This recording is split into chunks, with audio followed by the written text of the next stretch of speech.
Dahil 46 years old na nga rin pala sa serbisyo yung makina nito ni Project Lolo L2, kaya okay lang din na mapalitan na lahat ng bearing. Plano ko na rin kasi ito itayo sa mga susunod na video, kaya binuo na ulit yung makina. Kaya sa mga nag-aabang ng update natin dito kay Project L2, ito na nga pala yung kasunod ng nakaraang video. So yun, mag-update muna tayo para dito kay Project Lolo L2.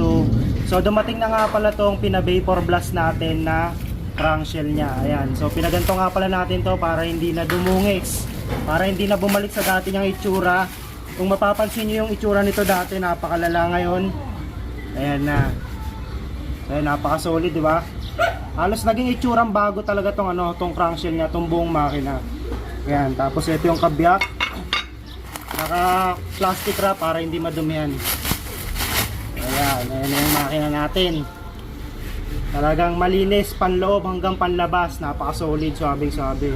So ipapalagay muna natin yung mga bearing nito, tapos sisimulan na rin natin ikabit yung buong makina para kahit papano masimulan na uli natin yung pagtatayo dito. Right? Para mas maging pangdiinan yung pagkakabuo natin dito kay Project Lolo L2, pina-vapor blast nga pala natin to ng mga nakaraang araw, kaya halos sobrang puti na talaga niya. Dahil medyo napalaki na rin lang din naman yung gastos natin dito, kaya susulitin ko na rin. Sa 21 kasi na motor na ginawa kong project bike, ito lang yung namumukod tangi na umabot pa talaga ng halos 2 buwan. Kung titignan mo kasi yung itsura niya, parang halos napakadali lang talaga buuin. Pero para maging unique yung pagkakabuo natin dito kay Project Lolo L2, medyo gagandahan talaga natin sa abot ng makakaya. At para tuluyang maibalik na nga rin pala natin to sa batalya niya, sinimulan ko na nga rin palang buuin ulit tong makina. Bali lahat nga pala ng bearing nito, pinalitan na rin natin ng bago para makasigurado tayo na hindi maganit, lalo na kapag tumatakbo na. Dahil elegante concept yung gusto kong mangyari rito, kaya mas okay na talaga mapalitan lahat, di baling gumastos, at least hindi tayo dumoble sa trabaho. Kaya pagkatapos ko nga pala malagyan ng oil yung pinagsasalpakan nitong bearing, saka ko pinasok dito sa loob. At sa mga nagtatanong nga pala kung saan tayo nagpa-vapor blast nitong crankshell natin, nandyan na sa screen, i-message nyo lang siya. Bali bukod nga pala sa pin bearing nito, nagpapalit din tayo ng connecting rod para siguradong pulido talaga yung pagkakabuo. Kaya pagkasalpak nga pala natin dito sa crankshell, bagya ko lang inikot-ikot para matignan natin kung ganong kaswabe yung play. Kaya kinuha ko na nga pala tong gearings, bali hindi na nga pala natin to papalitan dahil okay naman yung condition niya. Ang naipwesto ko na nga pala ng tama, saka ako sinuksok dito sa loob, tapos bagya ko lang inikot kung may sumasabi. At para maitakip na nga rin pala natin tong kabila, kinuha ko na nga pala tong beta gray, nilagyan ko na tong mga gilid. Parang wala din talaga kasing gasket na nakalagay dito, kahit nung biniya kasi natin to, wala rin ako nakitang nakasalpak. Saktong kapal lang din yung pinahid natin dito para hindi masyadong kumalat sa loob, saka ako sinalpak dito sa butas. Kaya nung nailapat ko na nga pala ng maayos, bagya ako lang din pinukpok ng malit para sumagad. Tapos bago nga pala natin ilalagay mga tornilyo niyan, tinesting ko lang ulit tong sigunyal kung umiikot ba ng maayos. Buti na lang all goods pa rin, kaya inisa-isa ko na nga palang ipinwesto yung mahaba at saka maliliit na tornilyo dito sa loob. Dahil hindi rin naman natin ganun kakabisado yan, kaya kinapaka pa ako muna yung sukat, saka ako pinaghihigpitan. Bali nung isang araw nga pala, dumating na rin yung mga crankshell cover nito, kaya sa susunod na video natin, ikakabit ko na rin dito sa mga gilid. Halos karamihan din kasi ng ibang metal parts nito, pinakrom natin para sigurado tayo na mas maging pogi talaga. Kaya dun sa mga nainip, pasensya na kayo, hindi kasi talaga natin to basta-basta mabubuo na isang birahan lang. Hindi rin kasi natin napakinabangan yung ibang stock parts nito, mas marami pa rin yung binili ko pa. At dahil nga 1979 model pa to, hindi rin talaga ganun kadali para makumpleto mo lahat ng piyesang may sasalpa. Pero dahil nakumpleto na rin natin lahat ng piyesang gagamitin dito at nagdatingan na yung pinapowder coat at pinakrom natin, kaya tuloy-tuloy na ulit sa pagbubuo. Bali sa papel nga pala nito, inayos na rin natin. Naka yellow plate kasi to dati, ginawang pampasada. Dahil plano ko nga pala to ibiyahe kapag katapos natin mabuo, kaya kailangan siya maging green plate. Kaso hindi rin ganun kadali, marami talagang pagdadaanan bago siya maging private ulit. Bali inaasikaso ko na nga rin pala yung pagpapalipat sa pangalan ko nito para sigurado tayong walang sabit, lalo na kapag nilong ride na natin. Sayang din kasi yung kapugian ng motor, lalo na kung may sabit naman sa papel. Pero dahil sa first owner din naman natin to nabili, kaya kompleto rin tayo sa mga original na papel, kaya wala magiging problema sa proseso. Bali pinasok ko na nga pala sa loob yung pinaka-stopper nitong plate, yan kasi yung magsisilbing nakakalang dyan sa may butas. Kaya nung nasipat ko na sakto na yung pagkakatutok natin, saka ko nga pala pinwersa yan hanggang sa sumagad sa dulo. Medyo mahirap lang ilapat, kaya bahagya ako nga palang pinukpok. Kaya nung swabe na nga pala yung pagkakapit, saka ko nga pala kinuha tong pinaka-cover sa taas, tapos nilagay ko na rin yung mga bolts. Hand tight lang yung ginawa natin na pagkakahigpit dyan para hindi tayo ma-lost thread ng tornilyo. Bali yung oil seal na nga pala yung sunod natin na ilalagay, pero bago natin to isasalpak, maglalagay muna tayo ng langis dito para hindi magasgasan. Tapos bagya ako lang pinuwersa hanggat sa may tulak sa dulo. Pagkatapos nga pala nitong video na to, halos malapit na rin tayo sa exciting part dahil babalik na uli natin siya sa batalya. Alam kong karamihan din kasi ng mga nag-aabang dito, yun talaga yung gusto nilang makita kung ano yung magiging itsura niya. Nakakatuwa lang dito kay Project Lolo L2 natin dahil napakarami talagang mga tito na nakarelate dito sa motor na to. Halos hindi mo na rin kasi talaga mabibilang sa kamay kung ilang tao yung nag-comment na dito sila unang natuto magmotor sa L2. Kaya hindi na rin ako nagulat na napakaraming nag-aabang sa magiging finished product nito ni Lolo L2. Siguro nung kapanahunan ng motor na to, siguro napakarami talagang gumagamit nito dito sa atin sa kalsada. Kaya nung nakita nila na ganitong model naman yung susubukan natin buuin, marami talaga naging interesado. Pero mabalik muna tayo dito sa ginagawa natin. Bale magpapalit nga pala tayo ng clutch lining pero genuine Yamaha rin. Para sure ball tayo na all goods yung hatak nito kaya bago na yung pinalit ko. Kaya pagkatapos nga pala natin mailagay lahat ng lining, ipinwesto ko na nga pala yung dito sa lagayan niya sa loob. Tapos nilagay ko na nga pala yung nut dito sa gitna, saka ko inisa-isang ilagay din yung spring. Bale bukod nga pala sa pagkokondisyon natin dito sa makina, yung plano kong gawin dito kay Project Lolo L2, kompleto at gumagana lahat. Total nagpagod at gumastos lang din naman tayo, susulitin na natin para sa mas magandang resulta. Medyo marami-rami pa talaga tayong gagawin dito, halos parang nangangalahati pa lang tayo. Kaya kung gusto nyo nga rin pala abangan yung magiging final na resulta nito, kita-kits ulit tayo sa susunod na video. Tapos ayun nga pala, sa mga nangarap dyan magkaroon ng sariling motor,